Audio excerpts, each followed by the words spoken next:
Om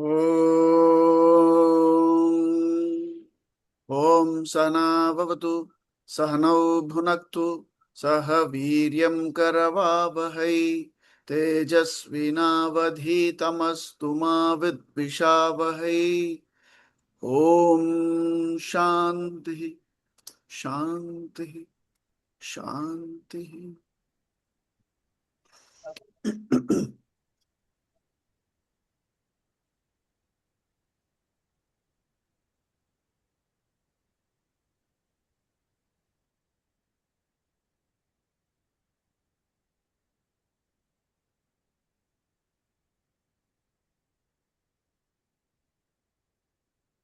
Question 1.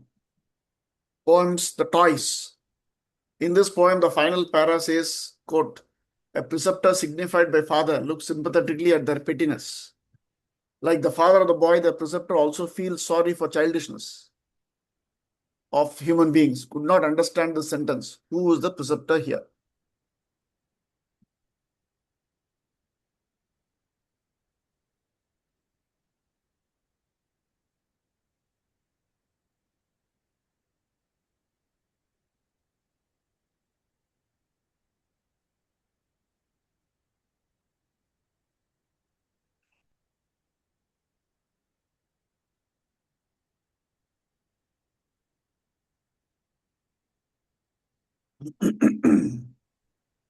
Probably want to go because I think I went through the pond, the olive tree, and this one.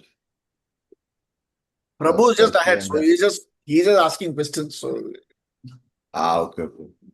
So I have not. I mean, I have to go back. It's not coming to my mind immediately. Because I studied the first three poems.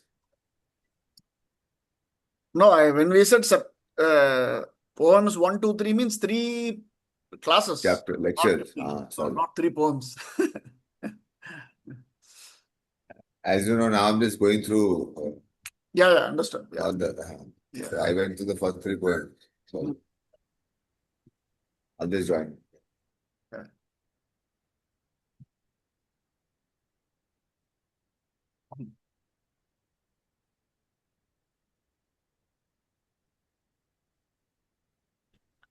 Hariom, everyone. Sorry, Shamji, I haven't done No this one problem. either. No problem. So Nimesh doesn't have an answer. If you have something, you can contribute.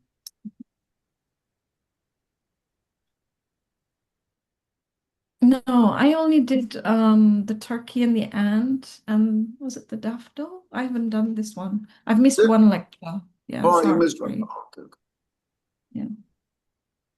I'll not ask Mahesh because he's still a little behind. He has not come up to poems. Arjun only has to answer.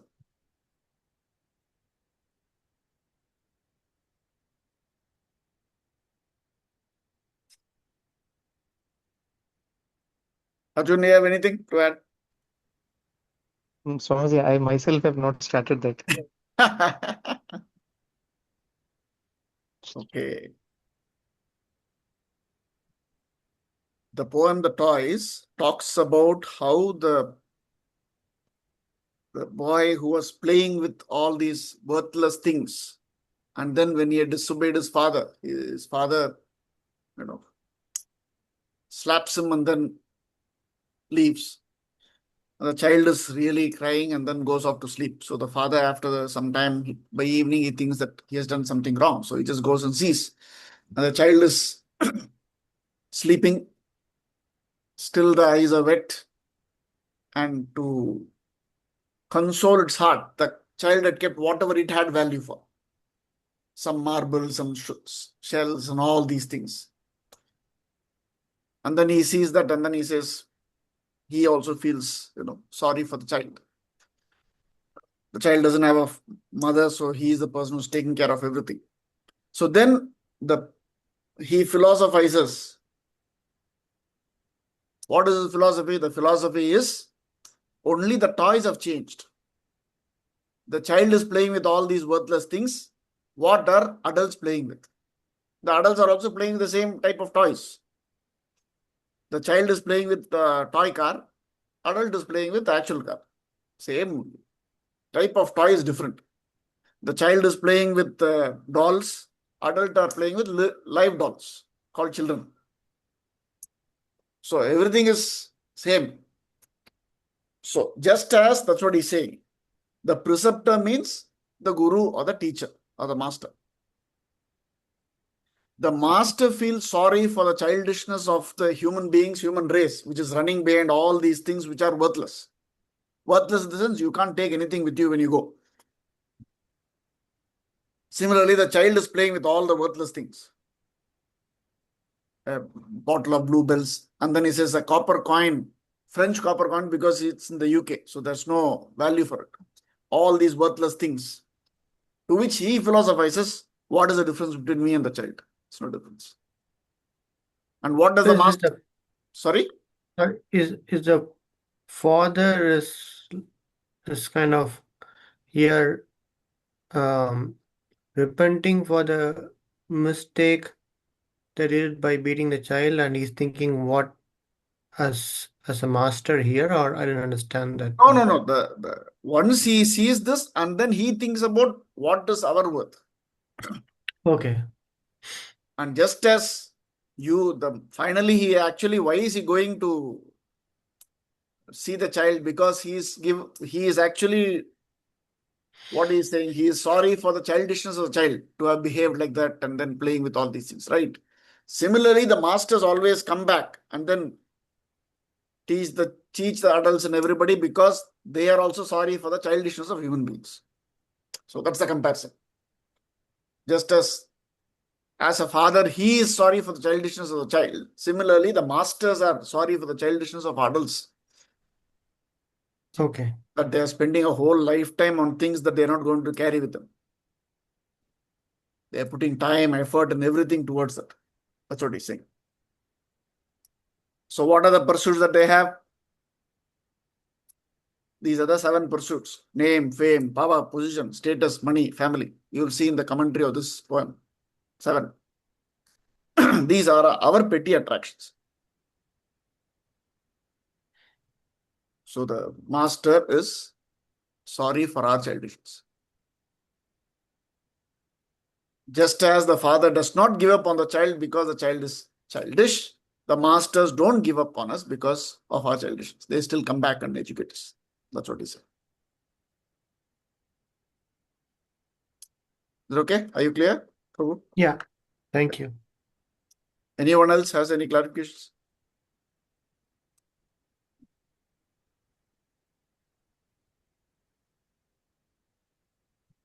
Swami, so it is the love of the master towards his or her disciples, that makes this possible.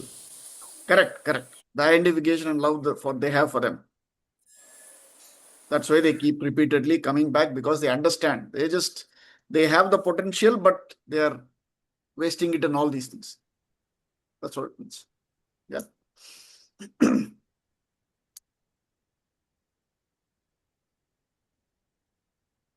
Question 2, the daffodils.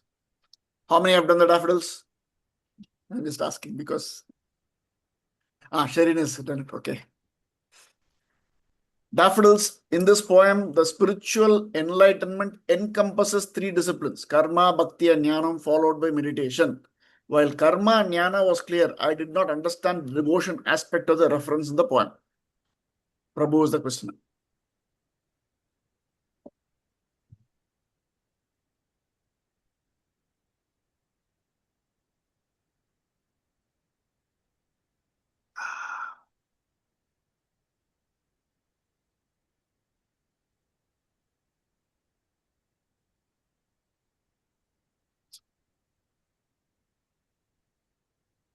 Sorry, give me 2 minutes. I'm just Yeah, bringing no it. problem.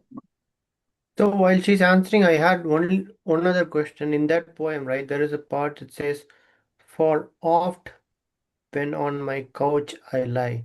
What does it for oft means? Often. Often means Okay.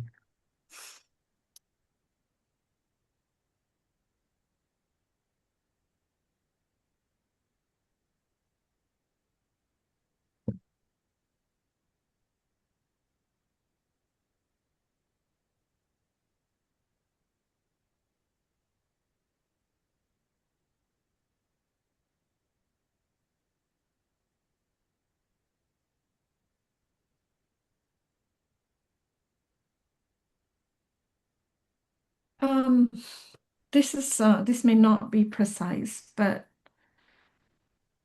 it's almost like when with intellectual study, we do not get humbled down. With karma, we're doing something, so we feel, that's the right thing to be doing. So with all jnana and karma, in those two paths, that element of surrender is almost never there. But for me, like in bhakti, what's important is knowing that there's somebody who has actually, or not somebody, there is a force, there's that energy that's created everything, and we are insignificant. It's to crush that ego almost. So for me, I think that is where the devotion aspect of it is necessary for all three to work. May not be the best answer, sorry. Yeah. Other answers? Nimesh, any idea? As I not done the poem, but I think devotion is very similar to what he said. Prabhu was there last time. Each of us would naturally, each of us has three parts of this thing, and path to go to karma, bhakti, jnana. And since you mentioned, I don't want to touch upon karma because action, jnana means knowledge, intellectual. Devotion is where you get completely involved in the bhajans, in the, I would say rituals, but in surrendering in those activities so fully, and it calls differently for different people because each one of us here, there are 1, 2, 3, 4, 5, 6 people of us, 6 of us will have a complete different pattern of contribution of our life. And maybe one of us, or maybe some of us, would be very high on one, somebody on other, and therefore, jnana is, in terms of the devotional aspect, is initially, I don't know whether you heard it right, but the Swamiji tells us that this is how you should study. Initially, you go with the faith of the studies, and but over time, you develop the conviction that this is the perfect path out there. So that what you surrender to the part and just get involved in the devotional or the bhajans or rituals, that part is the path towards the self spiritual environment. Spiritual enlightenment is what I understand generally. I have not read the poem recently, so I don't know, but the three things which karma, bhakti, jnana comes to me, that's all.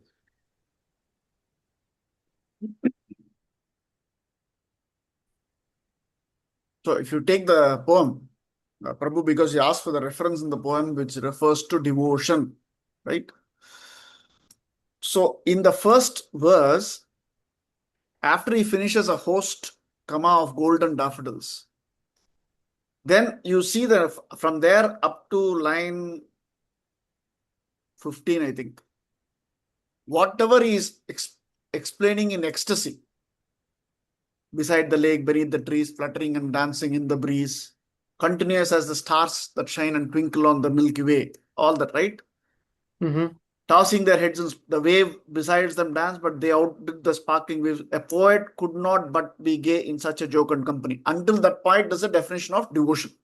So how its definition of devotion is, when you practice karma yoga with the right attitude,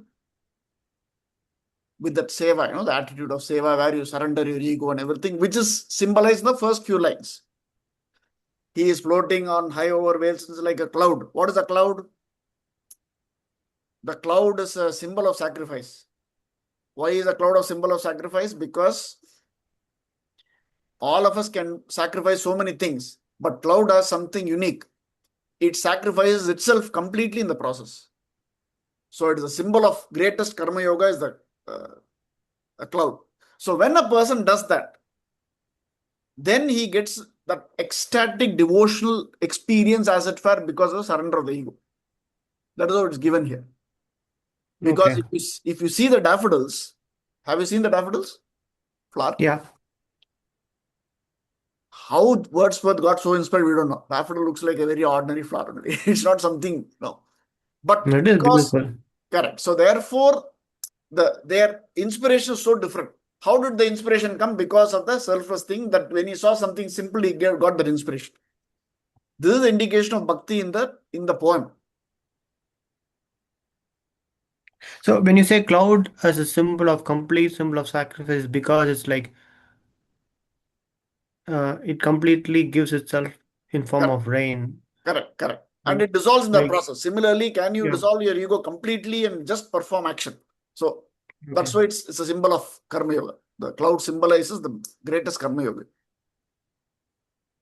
And when you perform such actions with the right attitude, it is almost as though even devotion, the inspiration of devotion also seems to be there, which is the indication of when you see this stuff. So, because all these things that he talks about is just ecstatic experience going through, right? Beautiful flowers I'm seeing, so much is there, everything is talking. So, in devotion, there's no reason, but there is an inspiration, which is what is symbolized by the words in those few verses. Okay. That's how devotion is symbolized in the poem. Yeah.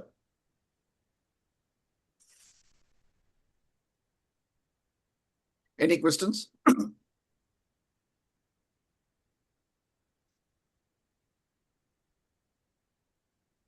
Next question.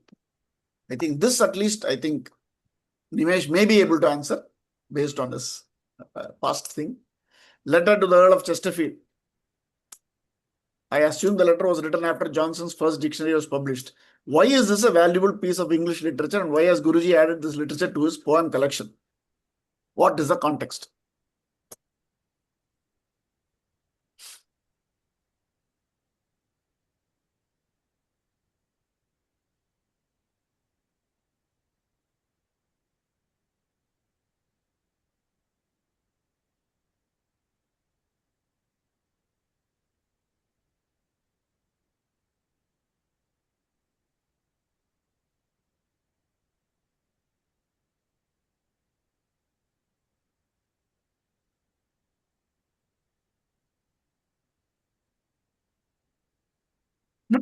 I'll let others answer first because I've not again done this recently, so I have it's not best to answer. Let others answer and maybe others going.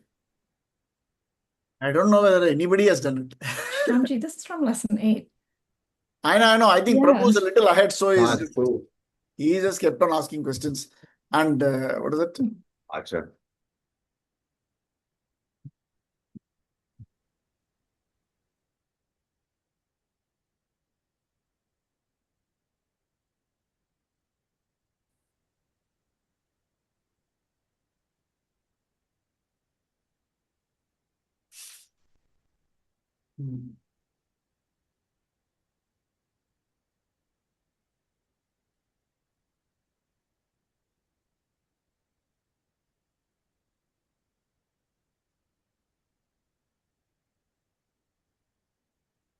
Okay, so the whole this is a letter written Samuel Johnson. by Samuel Johnson to the Earl of Chesterfield, because Earl of Chesterfield claims to be a well-wisher of people, a patron. So Samuel Johnson was the person who wrote the first English dictionary. Before that, there was no English dictionary. He was the person who compiled the first English dictionary. So he was first told that the Earl of Chesterfield is a very big patron. Therefore, if you go to him and if he endorses your work, then you'll get a lot of financial support and everything. You'll be able to publish your book. This is the idea that he got from somebody. So Samuel Johnson, being a very simple person, he just went to Earl of Chesterfield for asking this favor. And for 7 years he went. 7 years. He was neither told whether he'll be supported, nor was he rejected saying, I'll not support you. So he never got to know what he thinks. But in and through all this, the Earl of Chesterfield made his all, or the Samuel Johnson did all his work, and then he got the book published. The moment the book got published, the Earl of Chesterfield wrote a letter in one of the papers acknowledging the greatness of the book. So Samuel Johnson said, I had it. I'm going to give this fellow. I'm going to give him a piece of my mind. So why it's the greatest, why is this included here in the poem, in the poem's book, is for two things. Number one, that never think that your work will become great when there are patrons to support it. I didn't. What is that? Patron means somebody to support it, only my work will take off. Never Yeah. think like that. You have to just keep putting your efforts so that whatever, if it's worthwhile, it will get done. You understand? So it's a beautiful quote. He says, if less be possible with less. That's what he says in the letter. So that's the first thing. Second is more important. When we write our email, we don't even read it again.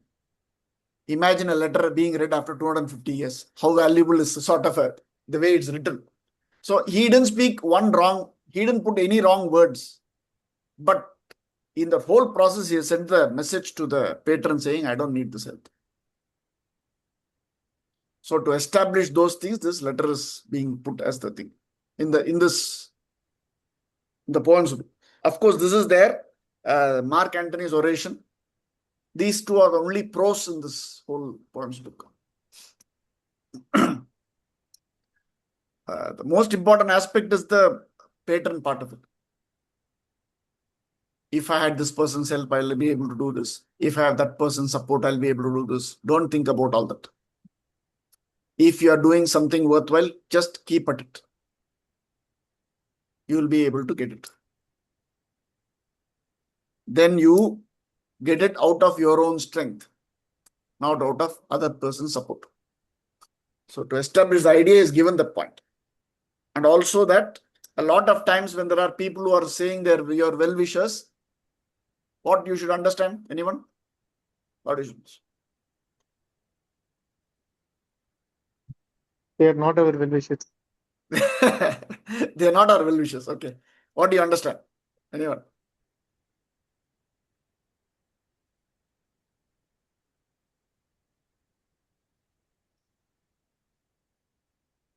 You be humble. You be Yeah. humble. Okay.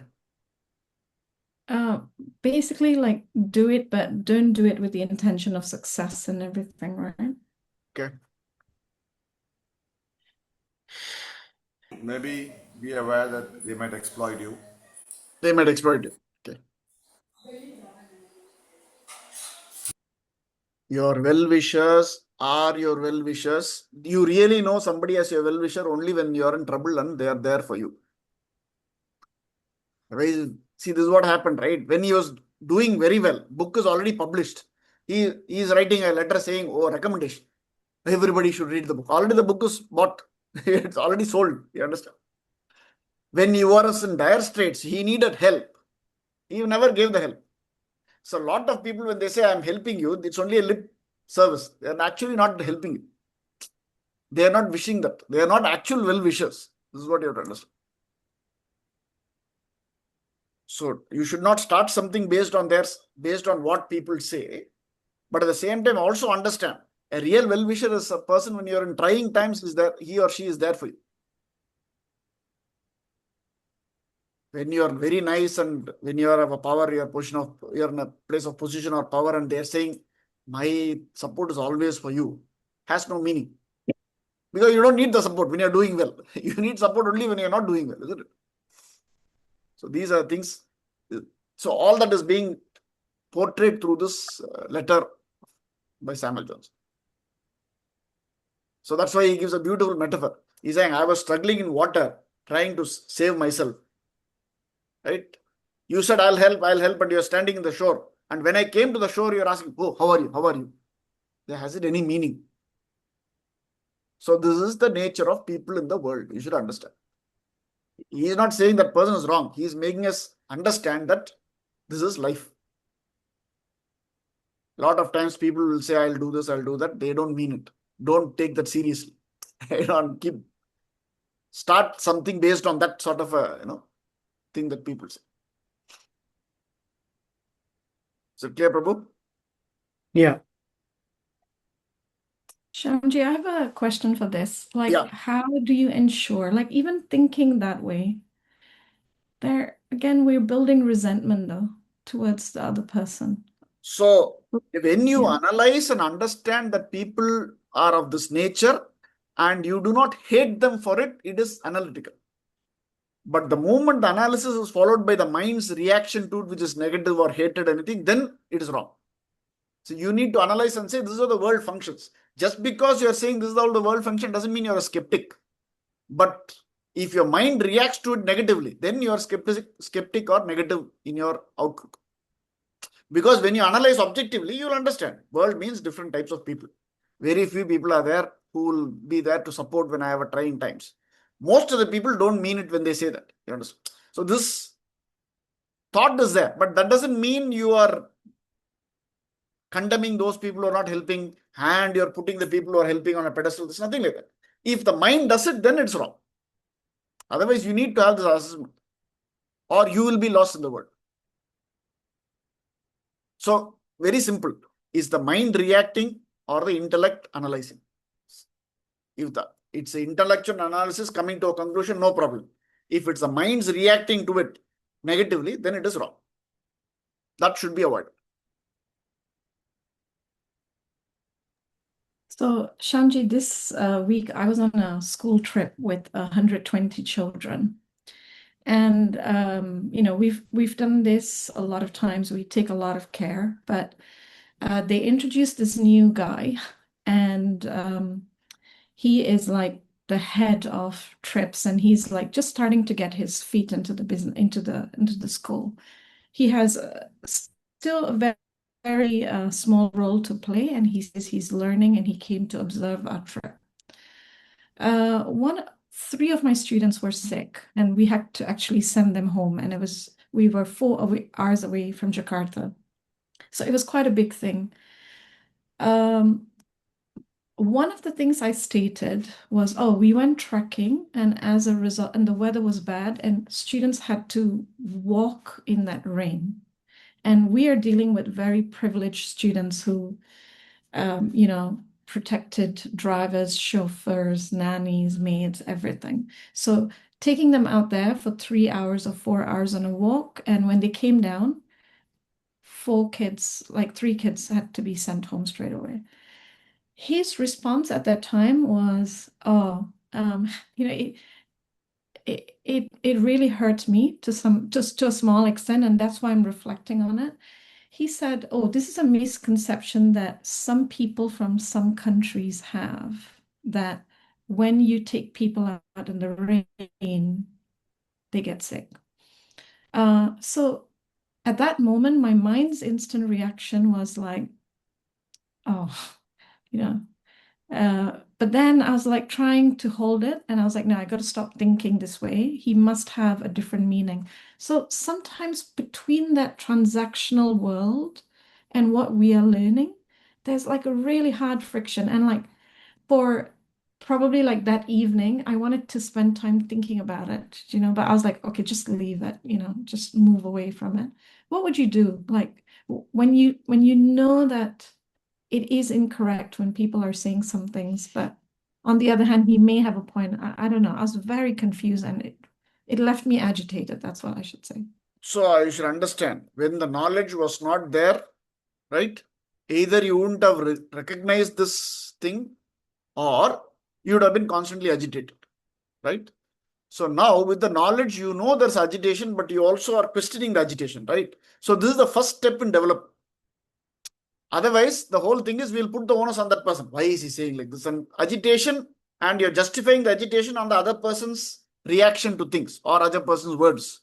Now you're working backwards and say, why am I agitated, right? This is the first step in development, where any issue that you have, you become introvert to find out what is happening here.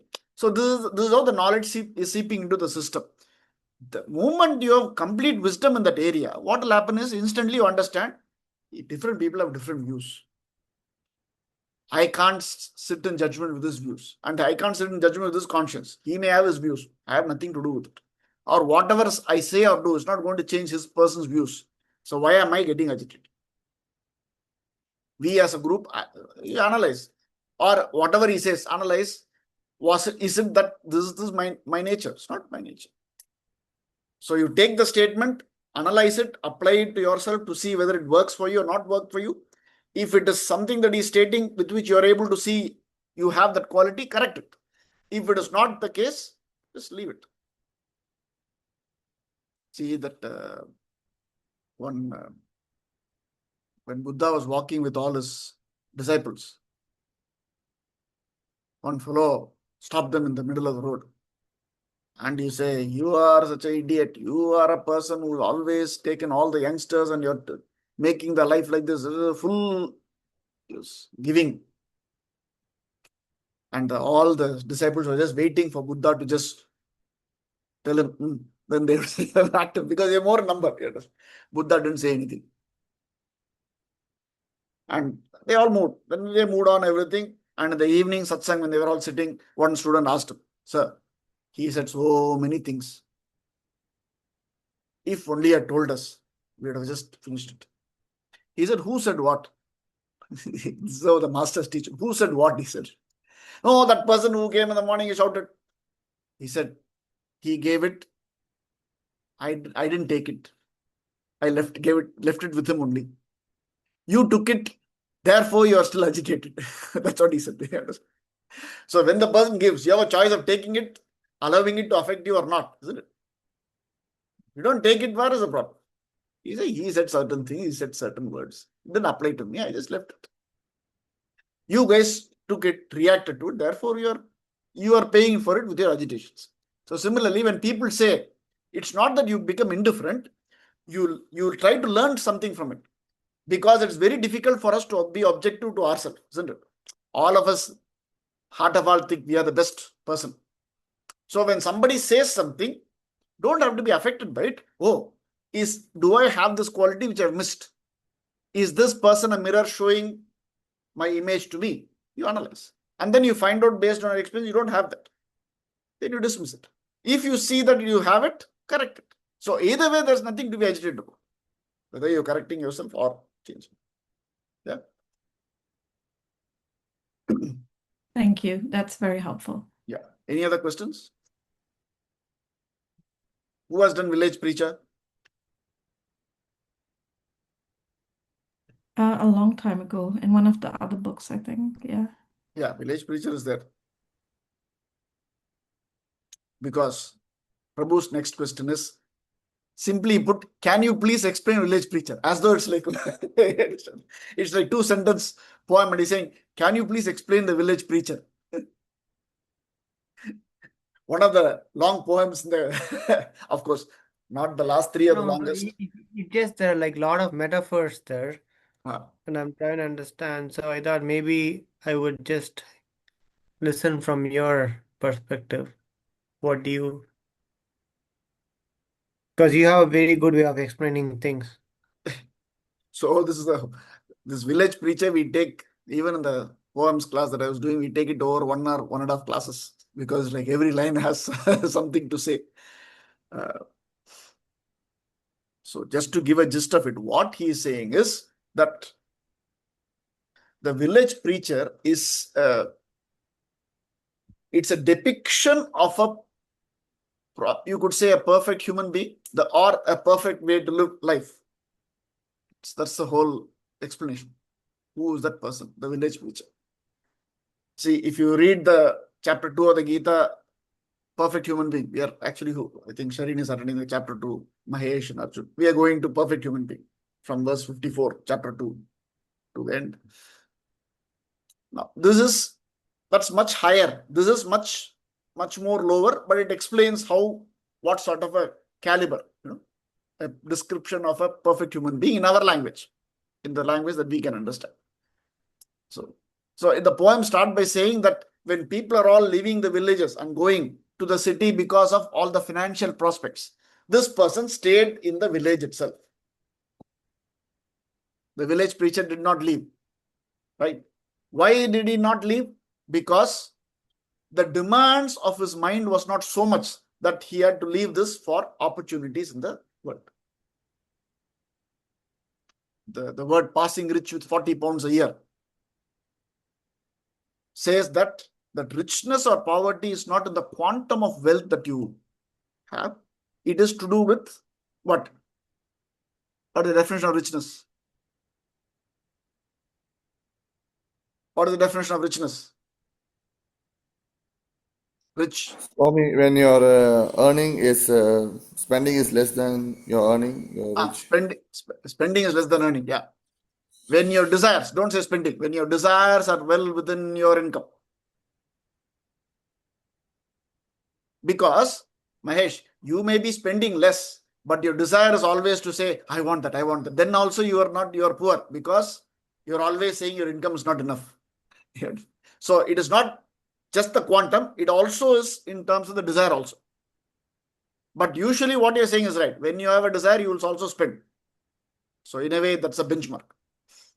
So he's saying passing rich with 40 pounds a year means maybe at that time 40 pounds is a very small, meager amount. He was rich because he had his desires well under his control. That's what it means. So therefore, that's the first lesson you learn from him. So why did he not move to the world? And because he said he was not fathoming, he's saying, unpracticed he to fawn or seek for power by doctrines fashioned by the varying hour. See, when you want to get so many things in life, what do you do? By doctrines fashioned to the varying hour, that means whoever you meet, you try to impress that person. And you keep on changing your stance. One day you say this person is great. Another day you say another person is great. Why? Because you want to get something out of it. So he didn't want power, or he was not a sycophant, just going and trying to impress people so that he can get them something he wanted. Why? Because far other aims his heart had learned to prize. He had much greater ideal in life, not to just have his own personal goals being satisfied. So what is that goal? More skill to raise the wretched than to rise. Wherever there are people who are struggling and everything, he was more inspired in raising other people from their problems than to rise himself, means than his personal achievements. Basically, he was a person who was unselfish, fixing a goal that is far higher than what they can think. Then what he says, everybody in the world, why do they take a picture when they are with a celebrity? Anyone? Why? Give an idea.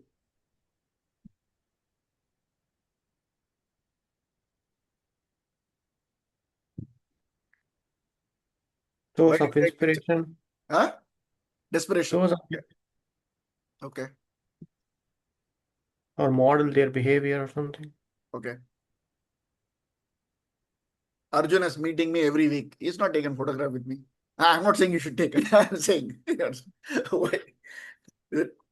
why do you take photos with all the celebrities or all famous people? Why? Discontentment, wanting to prove something to people, maybe to others. You want to show that you are at that level. No. And then if you have a friend like that, you say, whenever you meet your people, what do you say? My friend, and you will talk about all that guy only.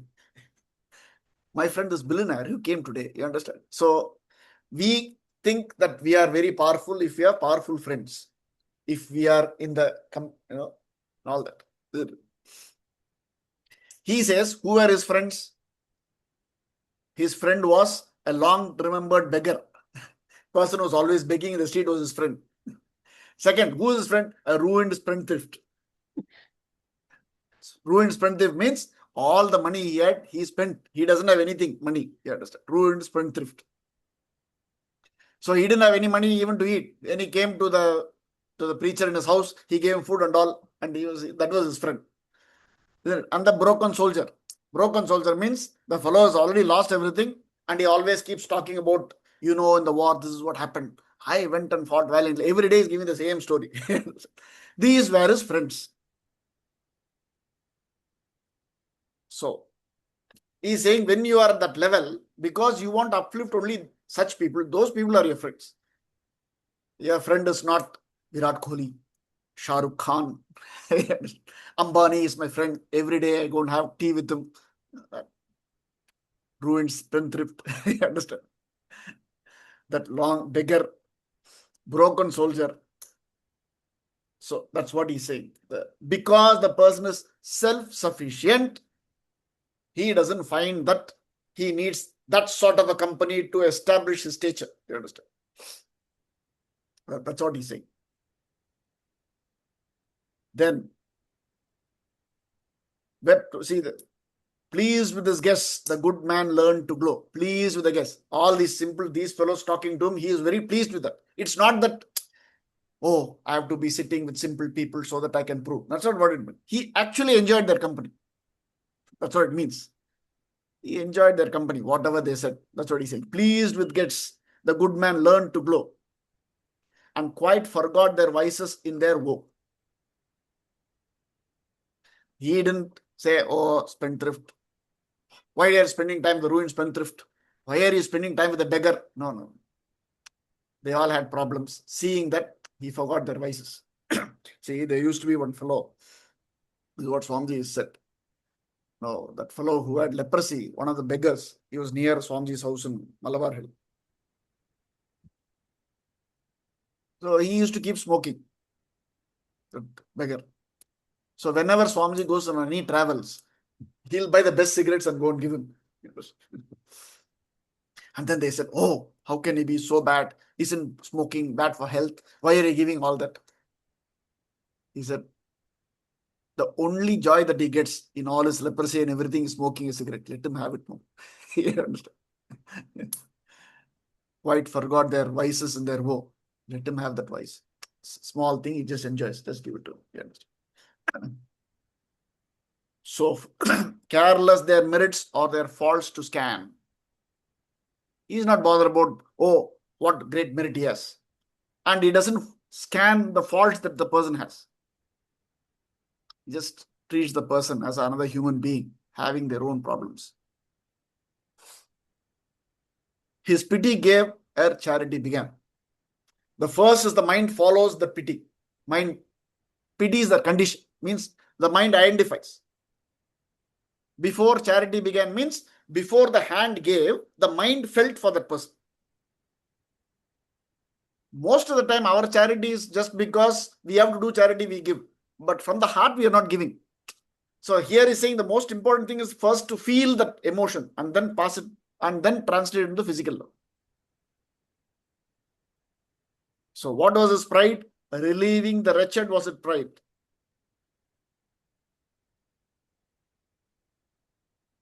And most important thing is the next. Even his failing leans to virtue's side. Even if he did something wrong, that was also for the good of somebody only. So even if he did something wrong, that was also virtuous. Imagine a state, isn't it? So that's why a lot of people say, oh, sir, can I, after reading that you should be very, very conscious of who you're giving, what you're giving, everything, what should we do in terms of giving? Answer is just give. Oh, if I give, will that people not be promoting beggary, everything? He's saying, just first start giving. It may be wrong that you're giving to wrong, but doesn't matter. Start giving. Only then you will know how to give properly. No? So that's why it may be a feeling, it may be a failing, but it's on the virtue side. Start giving first. Even if it is wrong giving, it's okay. At least you will find out the pleasure of giving, which you never had. Until you give only, you will not know the pleasure of giving. That's what he's saying. Even his failings lean to virtue side. What a state. Even if he did something wrong, that was also for good only. That's what he's saying. That is also correct only. So, but in his duty, prompt at every call. Means, if something has to be done, you should do it now. Anything in life, if you have decided and convinced that this is what you have to do, plunge into action. Don't delay it. But at his duty, prompt at every call. Whatever is your duty, duty here means not desire written. Please understand. A goal that you have set and all the obligations, that's your duty. Do it immediately. Don't postpone it. I will do it. This is a problem in our country. Anything we want to postpone. I will do it. Procrastination. I'll be doing it. I am still doing it. This is one thing we learned from our guru. If you have to do it now. See a message, instantly reply. You understand? That's it. Do it now. Whatever you have to do it now. If Sorry, you're can I available, ask why? yes, Sharon. Why? What's the reasoning? Why do we have to do it right now? First is don't make it a pressure of doing it. It's not a pressure of doing it. If you think something has to be done, instantly do. Otherwise, the mind tends to distract you and you'll do something else and not do this at all. So it's the nature of the mind is to not get into activity because very, very happy not doing things. So if you think something has to be done and it's for the benefit of others, instantly do it. Number two, you also understand that you may not be there next moment to do it. You can drop dead any moment. So if you thought something is right, do it. So duty prompt at every call is to say a sattvic person immediately gets into action for the sake of others. A rajasic person prompt at every call, but he is agitated while performing them. Tamasic person doesn't do at all. So here is talking about tamasic person's attitude should not be there in our life. He watched and wept and he prayed and felt for all. So then he says, this is the metaphor. When there is a bird, when it's fledgling, the other small bird is there. The mother bird knows what is it? The enjoyment of flying. Isn't it? We always used to, when we are sitting in Uttarkashi also we used to see. They're sitting there. One bird. So it flies to the other end of the mountain. And you're sitting and watching. If I have to walk to that place, how much time I need to. Instantly just flaps. It's come here. It will take a few hours. You understand, right? What amount of freedom is there in that flying, isn't it? But the small bird, which is the offspring, does not know that freedom of flying. So what the mother bird does is it invites it outside. First it gives the food and then it invites it outside to come out to the first branch. And then it goes to the second branch, which it jumps. It makes it so far away that it starts to flap its wings so that it can start flying.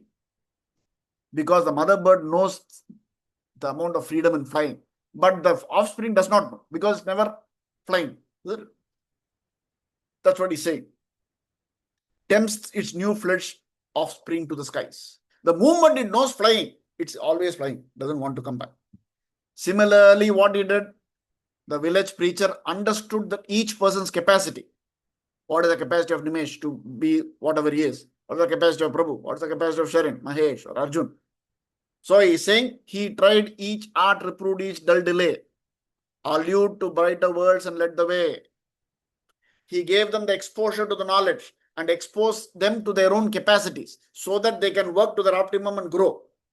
Like the mother bird is making the offspring grow to the higher dimension of life.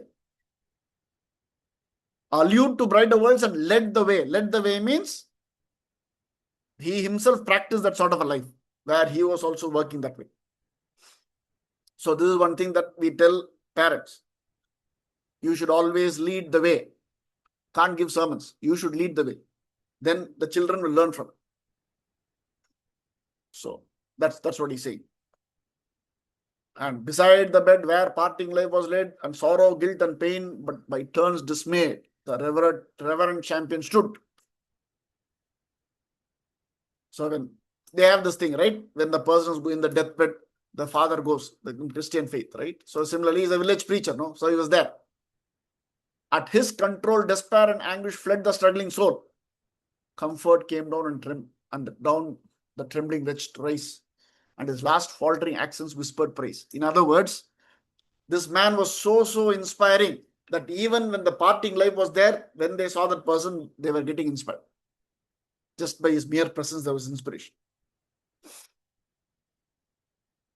So that's what he's saying. See, I'm just giving these examples, not because we want to praise Swamiji, because you know this personality. See, one of our students who's not there with us anymore, the youngster who came from Canada and studied. And once he went back, he was doing, after the 3-year course, he was there and everything, 25 years or something. He went to the gym and he had some discomfort. So when he went to check, they found that he had bone marrow cancer. Youngster. So they gave him some time, whatever. The sister gave him bone marrow transplant, they did everything, but he was still failing because of very advanced stage. So Swamiji was visiting Toronto, and then he said, "Can I meet Swamiji?" Right? Swami said, "Definitely, I'll want to meet." So it was all organized for him to go and meet this person. So when he went and met him, after that meeting, after 1 week or something, he died. You understand? But when he met him, he told him only one thing: don't worry. You don't have anything to do in this life. You've got the knowledge. That's enough. You understand? See, when you meet these people also, you get relief. Even from death, you get relief. You understand? Same thing happened to my one of the other students who was, incidentally, my friend's wife, the guy who's in Calcutta. She's also a student of the ashram. She was also in 4th stage cancer when they knew it. 9:30, she spoke to Swamiji. 10 o'clock, she died. It's almost like, because Swamiji was traveling, she almost like she was holding her life just to listen to him. You understand? That's the sort of power you have when you are unselfish in your life. Just when you meet people, it gives strength to them. That's what he's saying. That's this line. And then he's saying, at church with meek and unaffected grace, his looks adorn the venerable place. See, you should understand, a temple or a church is a place where you go for inspiration. He's saying the church is inspiring because of him. Yes. You understand the difference? Church is very inspirational, but he's saying the church, his look adorned the venerable place. The venerable place got adorned by his stature, by him being there. You understand? The truth from his lips prevailed with double sway, and fools who came to scoff remained to pray. People who came and said, "Today I will go and find out what this fellow is doing." And then when they came and heard him, they became converts. Converts means they got converted, became religious. You understand? Who came to scoff remained to pray. The service passed around the pious man, and steady zeal each honest rustic ran. Even children followed with endearing while, and plucked his gown to share the good man's smile. He's saying all types of people who could relate to him because he was living such a life. That's what it means. Simple. His ready smile, apparent warmth expressed. His welfare pleased him, and their cares distressed. Anybody whom he met in his congregation, he gave them relief. He was like a parent taking care of them. See, you should understand. You have different types of parents in your life. Please understand that. The first parent is those who give physical birth to you. The second parent is, a lot of times, when they do the Upanayana ceremony, a lot of times the father may think that he or she may not be, qualified enough to do that.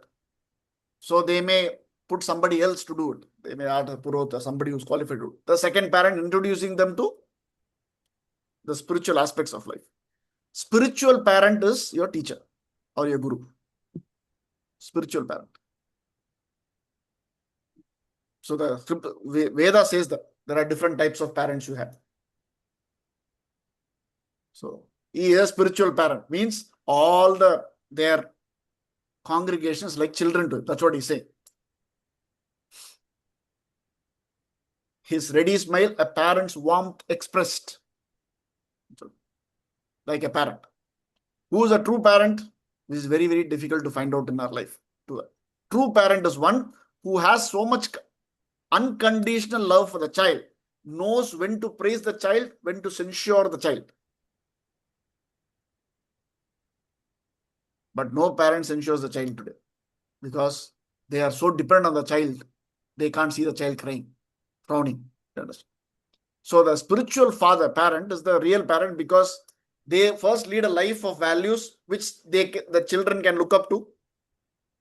Second is that they know when to give affection and when to censure, so that they can take them in the path, mold them.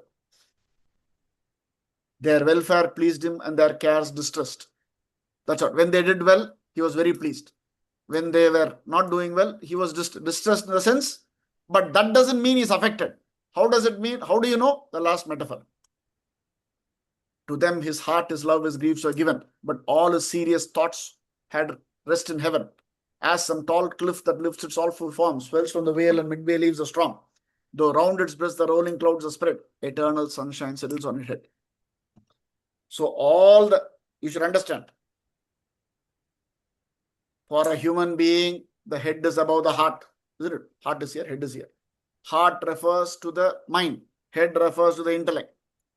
Therefore, the emotion should always be at the level of the mind only, should not go and disturb the intellect. That's what he's saying. Similarly, there's a tall cliff and there are clouds that is only around the best of the cliff. But the top of the mountain is exposed to the sunshine above. The sunshine means spiritual knowledge.